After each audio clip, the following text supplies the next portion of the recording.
Good morning all. Welcome to టీప్యాక్. ఈరోజు ప్రజాపక్షం పేపర్లోని ప్రజాపక్షం పేపర్లోని అంశాలను చర్చిద్దాం. సో ప్రజాపక్షం ప్రతి అక్షరం ప్రజల కోసం. కేసీఆర్ కుటుంబంలో ఉద్యోగాలు పోయినందుకే పేదలకు కొలువులు. సో ఇప్పుడు నిన్న దాదాపు 1695 మందికి ప్రభుత్వ ఉద్యోగ నియామక పత్రాలు అందజేసిన అనమాట. సో దానిలో చెప్తుండ అనమాట. సో కేసీఆర్ కుటుంబంలో దాదాపు ఒక 4-5 ఉద్యోగాలు ఉండే ఒకటే కుటుంబంలో. ఇప్పుడు ఆ కుటుంబంలో ఉద్యోగాలు పోయినందుకే ఇంత రగడ చేస్తున్నాడు అని చెప్పి ఒక స్టేట్మెంట్ అయితే ఇస్తాడు. ప్రతి నియోజకవర్గంలో ఇంటిగ్రేటెడ్ రెసిడెన్షియల్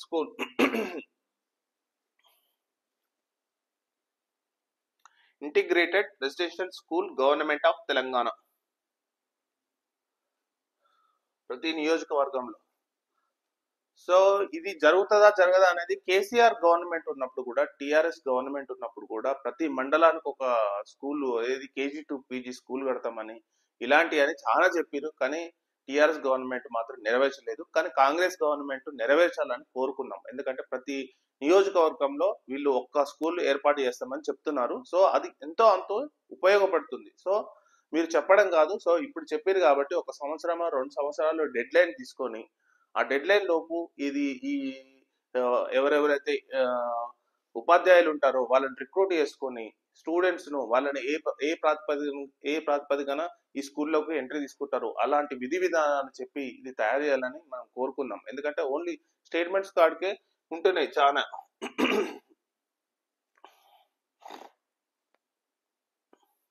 గాజాపై ఇజ్రాయెల్ యుద్ధానికి ఏడాది, ప్రపంచవ్యాప్తంగా పాలస్తీనా సంఘీభావంగా భారీ ప్రదర్శనలు అన్నమాట.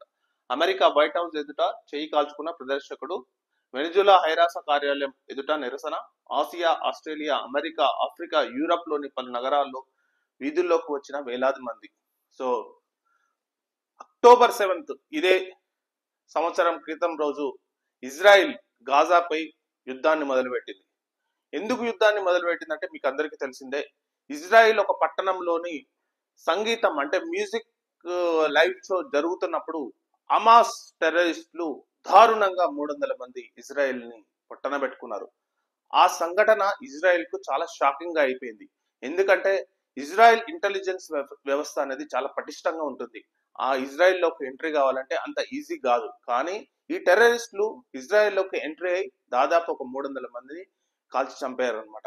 దానితో ఇజ్రాయిల్ భయంకరంగా మేము ఈసారి హమాస్ టెర్రరిస్టులను వదిలిపెట్టం, పూర్తిగా సర్వనాశనం చేస్తామని చెప్పి అప్పటి నుంచి ఇజ్రాయెల్ యుద్ధం మొదలుపెట్టింది. ఆ యుద్ధంలో భాగంగా టెర్రరిస్టులతో పాటు చాలా అమాయక ప్రజలు కూడా ప్రాణాలు కోల్పోతున్నారు. ఇప్పటి వరకు దాదాపు 1,00,000 మంది గాజాలో చనిపోయారు అనమాట. చాలా మంది అక్కడి నుంచి వేరే పట్టణాలకు వెళ్ళిపోయారు. ఇంకో విషయం ఏంటంటే వాళ్ళు వేరే దగ్గరికి వెళ్ళిపోతే శరణార్థులుగా వాళ్ళకు పని లేక కనీసం తిండికి కూడా ఇబ్బంది పడుతున్నారు. గాజా పట్టణంలో వాళ్ళ తిండి ఏంటంటే ఓన్లీ హాఫ్ బ్రెడ్ ముక్క, ఒక చిన్న గ్లాస్ పాలు మాత్రమే. ఇది కూడా ఓన్లీ 1 గంట సమయం మాత్రమే. అది కూడా ఓన్లీ సెలెక్టెడ్ సెంటర్లు అయిన ఐరాస సెలెక్ట్ అంటే ఐక్యరాజ్య సమితి సెలెక్ట్ చేసిన సెంటర్ లో మాత్రమే ఇవి ఇస్తారు అనమాట. సో ఒక రోజు మొత్తానికి హాఫ్ బ్రెడ్, ఒక చిన్న పాలు. అక్కడ చిన్న పిల్లలకు మాత్రం మీకు తెలుసో తెలియదో ఇంత భయంకరమైన వార్త అంటే అక్కడ చిన్న పిల్లలకి ఏమైనా దెబ్బ తాకితే మత్తు మంది ఇంజెక్షన్ కూడా లేదు. సో వాళ్ళకు ఆపరేషన్ చేయాలంటే డైరెక్ట్ ఆపరేషన్ చేస్తున్నారు అనమాట. సో ఎంత పెయిన్ ఉంటుందో మీరు అర్థం చేసుకోవచ్చు. అలాంటి భయంకరమైన దయనీయ పరిస్థితులు గాజాలో ఉన్నాయి ప్రజెంట్ గా.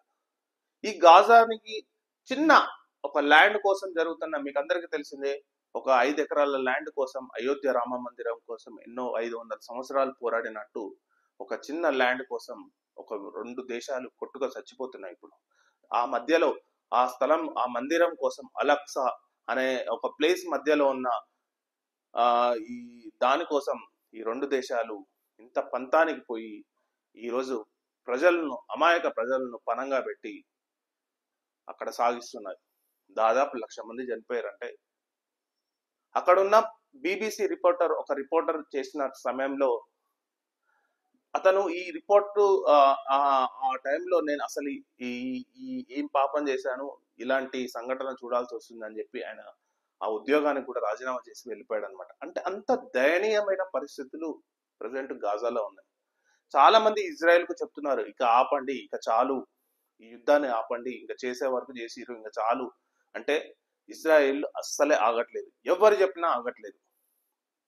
నిన్న ఫ్రెంచ్ ప్రెసిడెంట్ ఇమాన్యుయల్ మ్యాక్రాన్ చాలా క్లారిటీగా చెప్పాడు, లెబనాన్ పై దాడి చేయకండి, లెబనాన్ మరో గాజా అవుతుంది, అలాంటి పరిస్థితి వస్తే చాలా వినాశకాలు వస్తాయని చెప్తే ఇక ఇజ్రాయెల్ ప్రెసిడెంట్ డైరెక్ట్ చెప్తాడు, మీరు ఇరాన్ కి సపోర్ట్ చేస్తున్నారు, మీరు టెర్రరిస్టులకు సపోర్ట్ చేస్తున్నారు అని చెప్పి ఎదురు దాడి చేయాల్సిన పని ఉందన్నమాట. సో ఎదురు దాడి చేస్తున్నాడు ఓరు Israel president. So Israel president ఎవరి మాట వినట్లేదు. సో ఇప్పుడు ఏకధాటిగా గాజాపై నిన్న అల్ అక్సా మసీదుపై బాంబు దాడిలో దాదాపు ఒక 40 మంది చనిపోయారు. ఆ 40 మంది బాంబులు వేసినప్పుడు తలలు మసీదులో తలలు ఎగిరిపడ్డాయి.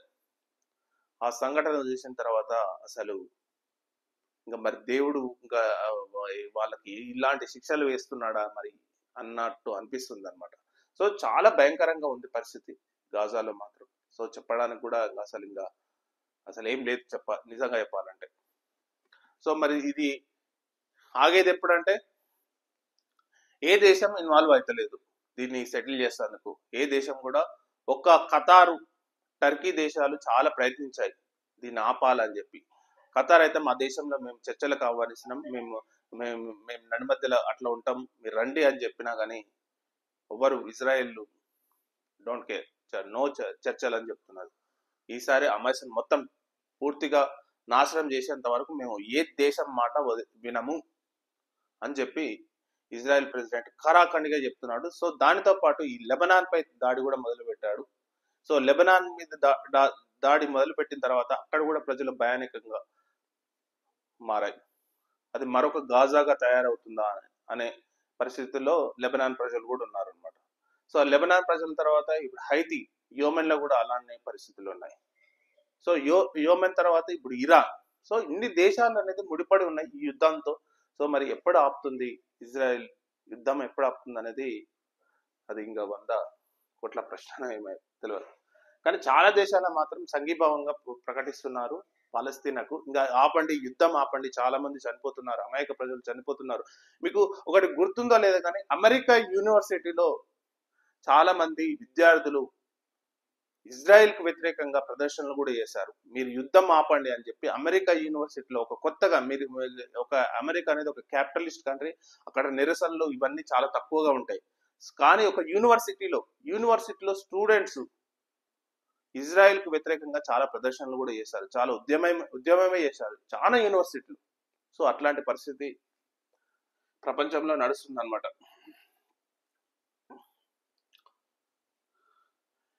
ఎన్డీఏ పాలిత రాష్ట్రాల్లో ఉచిత విద్యుత్ ఇస్తే బీజేపీకి ప్రచారం చేస్తా, ఆప్ చీఫ్ అరవింద్ కేజ్రీవాల్ అంట.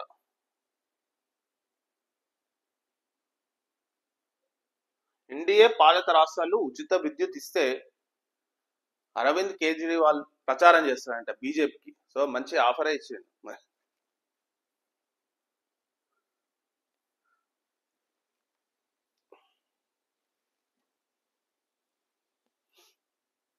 ఇంకో మీరు ఇలాక నేను చెప్పినట్టు లెబనాన్ ను మరో గాజాగా మార్చొద్దు, ఇజ్రాయెల్ కు ఆయుధాల సరఫరా నిలిపివేయాలి ఫ్రాన్స్ అధ్యక్షుడు ఇమాన్యుయల్ మ్యాక్రాన్.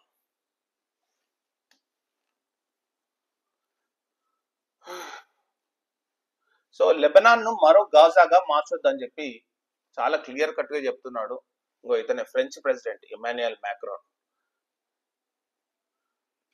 గాజాలో వినియోగించేందుకు ఇజ్రాయెల్ కు ఆయుధాల సరఫరాను నిలిపివేయాలని ఫ్రాన్స్ అధ్యక్షుడు ఇమాన్యుయల్ మ్యాక్రాన్ కోరారు. రాజకీయ పరిష్కారానికి ప్రాధాన్యత ఇవ్వాలని, తక్షణమే గాజాపై పోరుకు ఆయుధాల సరఫరాను నిలిపివేయాలని ఆయన ఫ్రాన్స్ ఇంటర్ రేడియాతో మాట్లాడుతూ ఈ వ్యాఖ్యలు చేశారు.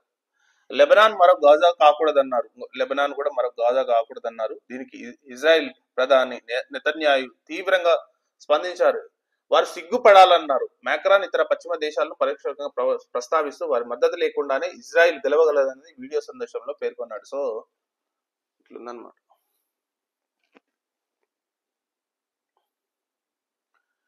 ఇంకోటి, గాజాలో మసీదు పాఠశాలపై ఇజ్రాయిల్ వైమానిక దాడి, 26 మంది హతం. సో నేను చెప్పింది ఇల్లాకనే ఇదే అన్నమాట. సో గాజాలో మసీదు పాఠశాల రెండిటిపై ఏక దాటిగా దాడులు చేసింది. దాదాపు 26 మంది హతం అయ్యారనమాట. సో అల్ అక్సా మసీద్ పై, సో ఇదే అనమాట వాళ్ళ మసీదు, అల్ అక్సా మసీద్ పై ఇబ్నా రస్ట్ పాఠశాలపై జరిగిన వైమానిక దాడిలో 26 మంది చనిపోయినట్టు సమీపంలోని ఆసుపత్రిలో వర్గాలు తెలిపాయన్నమాట.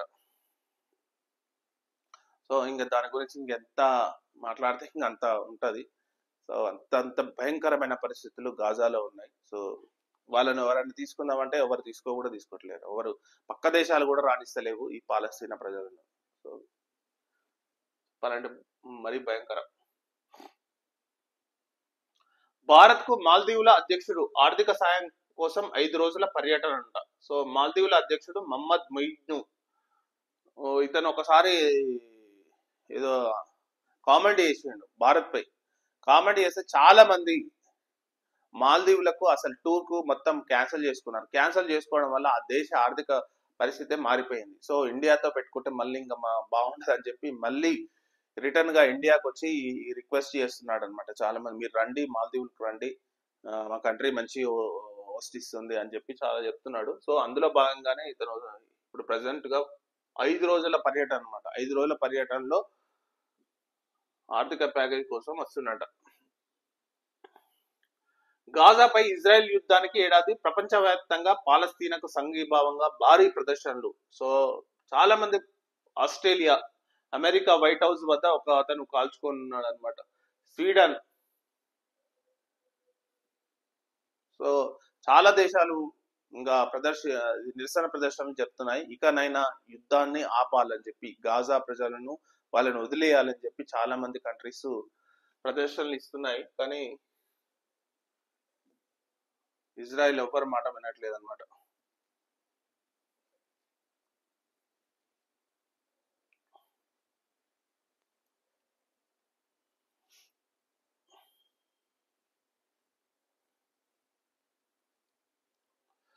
ఈడబ్ల్యూఎస్ రిజర్వేషన్లపై కుట్ర, కోటా జోలికొస్తే సహించం, అగ్రవర్ణాలలో ఆర్థికంగా వెనుకబడిన వారికి మాత్రమే రిజర్వేషన్ కల్పించాలని కోరుతున్నాం. ఈబీసీ జాతీయ అధ్యక్షులు Vallapureddy Ravinder Reddy. So economic backward reservation EWS, so వీటిని తొలగించాలని కుట్ర పంతున్నారన్నమాట. మరి ఎవరు కుట్ర పంతున్నారో ఎవరో ఏం తెలియదు. వాటిని తొలగించే ఏం ప్రసక్తి ఏమి ఉండదు, ఎందుకంటే అది చట్టం ద్వారా, ఈడబ్ల్యూఎస్ అనేది చట్టం ద్వారా ఉంది. సో దాన్ని అంత ఈజీగా ఎవరు తొలగించలేరు. సో దానికి ఈ మామూలుగా ఈ 50% దానికి సంబంధం లేకుండా ఉంది కాబట్టి, సో దానికి ఈడబ్ల్యూఎస్ దాని గురించి ఎవరేం భయపడాల్సిన అవసరం లేదు, నాకు తెలుసా, నాకున్నంత అంచనా వరకు. నేడు కేంద్ర హోంమంత్రితో మావోయిస్టు ప్రభావిత రాష్ట్రాల సమావేశం. సో సక్సెస్ఫుల్ గా మావోయిస్టు ప్రభావిత రాష్ట్రాలైన ఛత్తీస్గఢ్ కానీ, ఆంధ్రప్రదేశ్ కానీ, ఒడిస్సా కానీ, సో ఇలాంటి రాష్ట్రాలు అనేది మావోయిస్టు ప్రభావిత రాష్ట్రాలు అంటారు. సో రెడ్ కారిడార్ జోన్ అంటారు. ఈ రెడ్ కారిడార్ జోన్ లోని రాష్ట్రాలతో హోమ్ మినిస్టర్ అనేది సమావేశం అవుతున్నారు. సో దాదాపు నక్సల్స్ అనేది మావోయిస్ట్ పార్టీని దాదాపు తుడిచిపెట్టుకోపోయేంత పని అవుతుంది. మీరు రీసెంట్ గా చూస్తున్నారు, చాలా మంది నక్సల్స్, మొన్న రీసెంట్ గా కూడా 31 మంది నక్సల్స్ ఎన్కౌంటర్ అయ్యారు. సో నాకు ఉన్నంత అంచనా మటుకు చాలా మటుకు మావోయిస్ట్ పార్టీ తుడుచుకపోయినట్టే ఇంకా చాలా రాష్ట్రాలలో.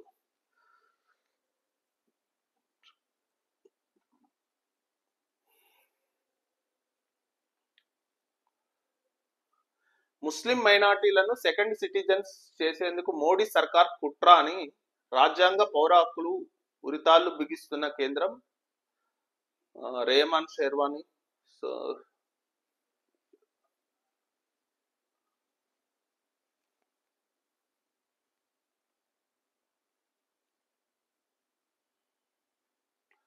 ప్రజారోగ్యానికి ప్రతిపాదనలు అని ఒక చిన్న ఆర్టికల్ మాత్రం ఇచ్చింది ఇక్కడ. Public health emergency management act కింద పని ఏర్పడింది. ఈ ఏదైనా మహమ్మారి అంటే public health emergency management act. So ఆ యాక్ట్ లో ఏదైనా వ్యాధి మామూలుగా ఒక ప్రదేశంలో కానీ ఒక పట్టణంలో కానీ సోకితే దాన్ని 100 రోజులలో దాని ప్లాన్ ఆఫ్ యాక్షన్ ఉండాలని చెప్పి ఒక ప్రతిపాదన అయితే చాలా మంది చేస్తున్నారు. ఎందుకంటే మీకు అందరికి తెలిసిందే, ఇప్పుడు మంకీ పాక్స్ అనే కొత్తది ఎంట్రీ అవుతుంది, దాదాపు కేరళలో కూడా ఎంట్రీ అయింది. సో ఇట్లాంటి ఏమన్నా వస్తే ఒక ఒక యాక్ట్ తోని, అంటే ఒక 100 days ప్లాన్ ఆఫ్ యాక్షన్ తోని దాన్ని పూర్తిగా పోగొట్టాలని చెప్పి చేస్తుంది అనమాట.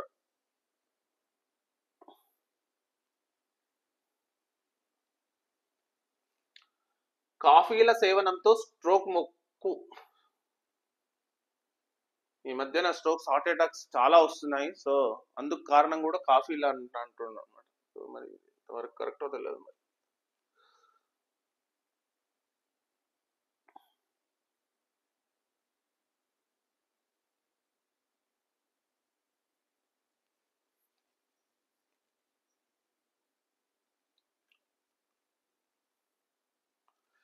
చెన్నై మెరీనా బీచ్ లో విషాదం, 5 మృతి, 230 మందికి గాయాలు.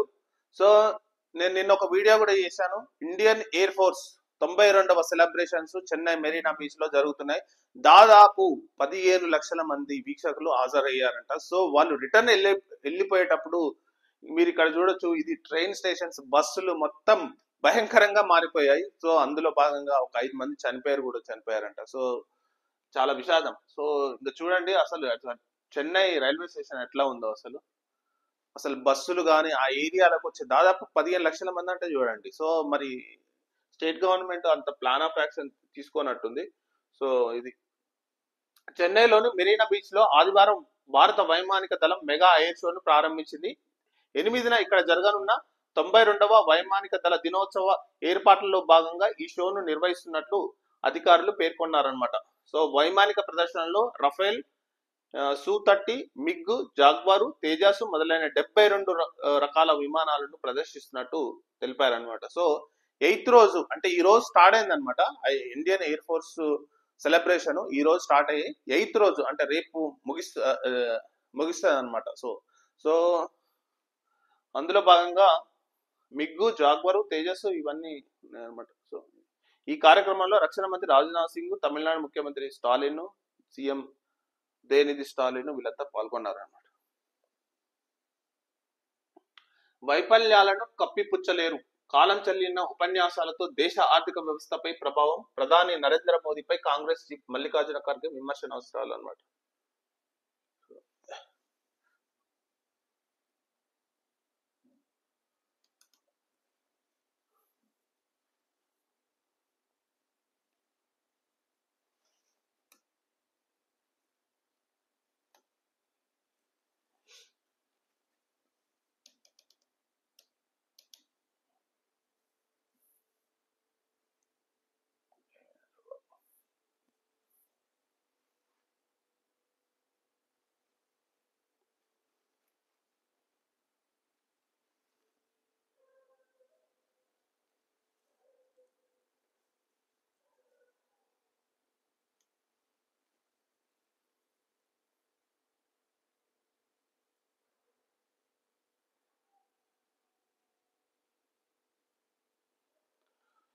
సో ఇది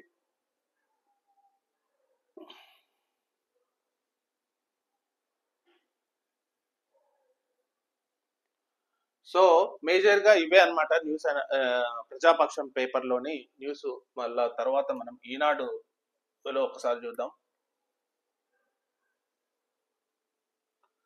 లేటెస్ట్ న్యూస్.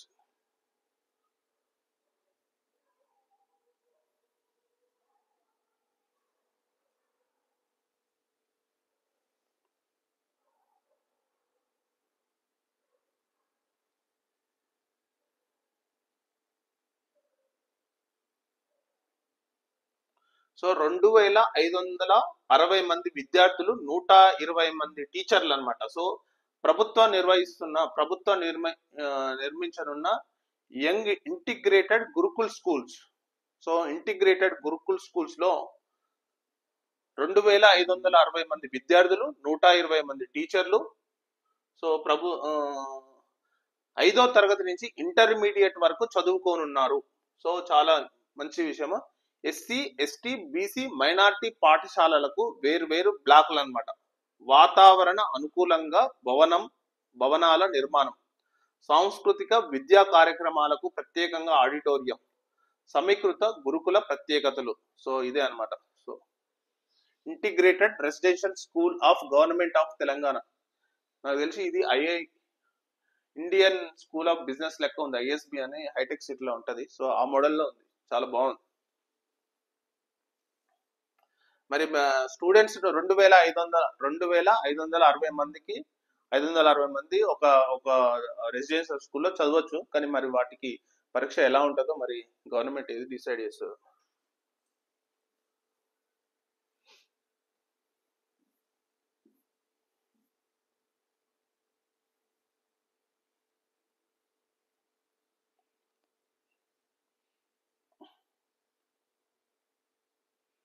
వందకు చేరువలో టమాటా అంట. టమాటా ధరలు భారీగా పెరుగుతున్నాయి. నెలన్నర క్రితం 20 నుంచి 30 పలికిన ధర ఇప్పుడు ప్రెసెంట్ గా 100కు చేరుతుందంట.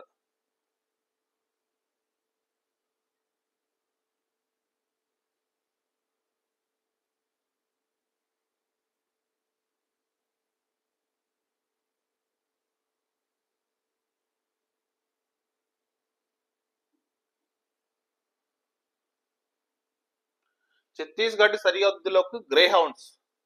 మన తెలంగాణ రాష్ట్రం గ్రే హౌండ్స్ ను ఛత్తీస్గఢ్ సరిహద్దుల్లోకి పంపిస్తుంది అనమాట. ఎందుకంటే అక్కడ మొన్న దాదాపు నక్సల్స్ 30 మంది చనిపోయిన తర్వాత అక్కడ మిగిలిపోయిన నక్సల్స్ తెలంగాణలోకి ఎంట్రీ ఇస్తారా అన్న ఉద్దేశంతో వీళ్ళు కూడా అలర్ట్ అయ్యారు అనమాట. తెలంగాణ కూడా అలర్ట్ అయ్యి తెలంగాణకు సంబంధించిన గ్రే హౌండ్స్ ను ఛత్తీస్గఢ్ సరిహద్దు అంటే ఆ తెలంగాణ సరిహద్దులోకి వీళ్ళని ఎంట్రీ ఇచ్చారు. సో ఇజ్రాయెల్ ది నీతి లేని యుద్ధం.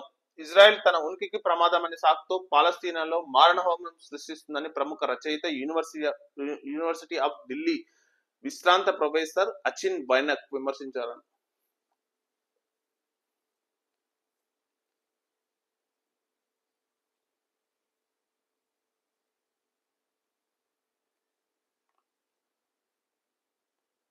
ఇంకో ఇదే చెన్నైలో జరుగుతున్న IAF 92 సెలబ్రేషన్స్ అన్నమాట. సో చెన్నై ఎయిర్ షోతో అపశృతి పాపం కానీ అపశృతి చోటు చేసుకుంది. ఆ ఎండకు తాళలేక దాదాపు ఒక 5 మంది చనిపోయారు అనమాట.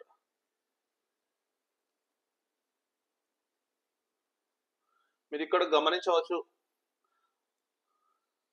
ప్రమాదకరంగా కృత్రిమ మేధ ఆర్టిఫిషియల్ ఇంటెలిజెన్స్. సో ఇది భయపడుతుందంటే ఎవరంటే సాక్షాత్తు విదేశీ వ్యవహారాల శాఖ మంత్రి జయశంకర్.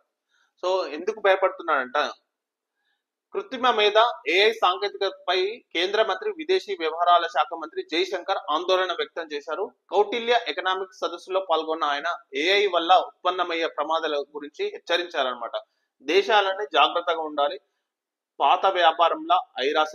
కౌటిల్య ఎకనామిక్స్ సదస్సులో జైశంకర్.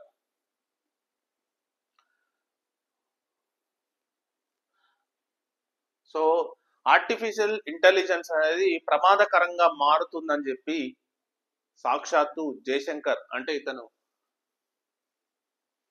విదేశీ వ్యవహారాల మంత్రి ప్రెసెంట్ గా. సో చాలా ఇంటెలిజెంట్ యాక్చువల్లీ, నా IAS కూడా రిటైర్డ్ IAS. సో ఇతను చెప్తున్నది అంటే ఆర్టిఫిషియల్ ఇంటెలిజెన్స్ అనేది చాలా ప్రమాదకరంగా మారబోతుంది. సో ఒక దశాబ్ద కాలం ప్రమాదంలో ఉండబోతున్నామని చెప్పి హెచ్చరిస్తున్నాడు అనమాట. మరి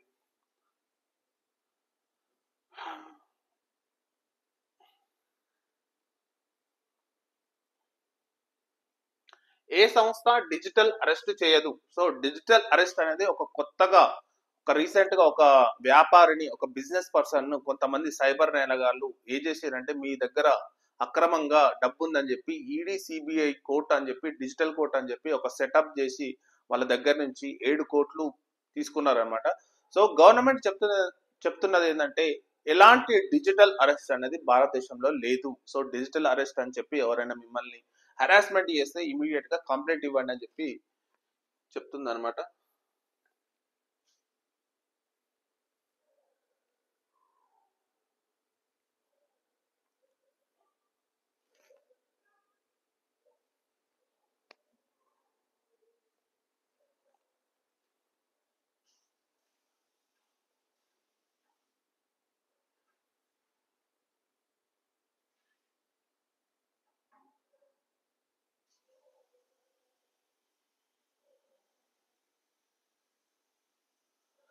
ఏళ్లుగా బయట కనిపించలేదు. మరి ఇజ్రాయెల్ ఎలా దాడి చేసింది? లెబనాన్కు చెందిన అంటే హిజ్బుల్లా అనేది లెబనాన్కు చెందిన సంస్థ. దీనిని అమెరికా ఉగ్రవాద బృందంగా ప్రకటించింది. ఆ సంస్థ అధినేత నజ్రల్లా ఇజ్రాయెల్ దాడిలో మరణించాడనమాట.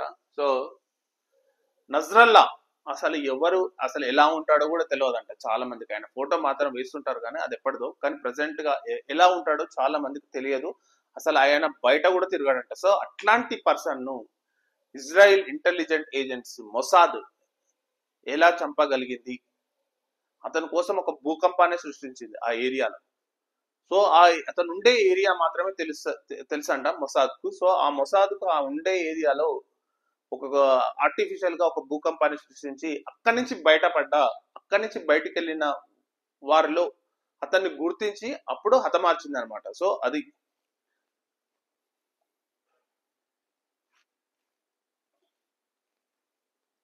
గాజాపై హైడియాబ్ దళాలు చేపట్టిన ఆపరేషన్ చివరంకానికి చేరుకుంది. అయితే హమాస్ను పూర్తిగా నిర్మూలించలేమని, వీలైనంత వరకు కట్టడి చేయవచ్చని టెల్ అవీవ్ భావిస్తుంది. దీంతో తన దృష్టిని ఒక్కసారిగా హిజ్బుల్లాపై పెట్టింది.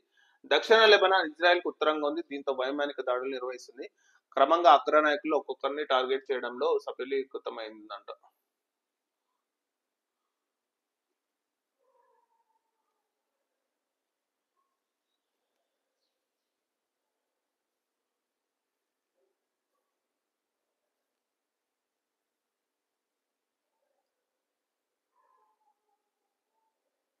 జానీ మాస్టర్ కు నేషనల్ అవార్డు నిలిపివేత.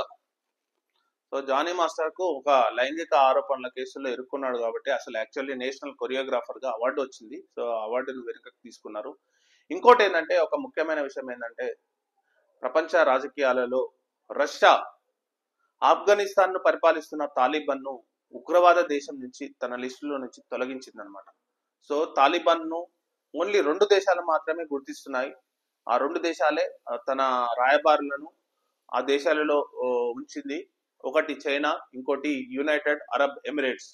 సో వాళ్ళ లిస్ట్ లో రష్యా కూడా చేరిపోయింది. సో రష్యా కూడా ఇక నుంచి తాలిబాన్ ను అఫీషియల్ గా ఆఫ్ఘనిస్తాన్ పరిపాలిస్తున్న ఒక ప్రభుత్వంగా గుర్తించబోతుంది అనమాట. ఇకపై టెర్రరిస్ట్ యాక్టివిటీస్ అనేది లేకుండా అది గుర్తిస్తుంది అనమాట. సో అది ఒక important update. So thank you very much అండి. ఇదండి న్యూస్ అనాలిసిస్. సో మళ్ళీ రేపటి న్యూస్ అనాలిసిస్ లో కలుద్దాం.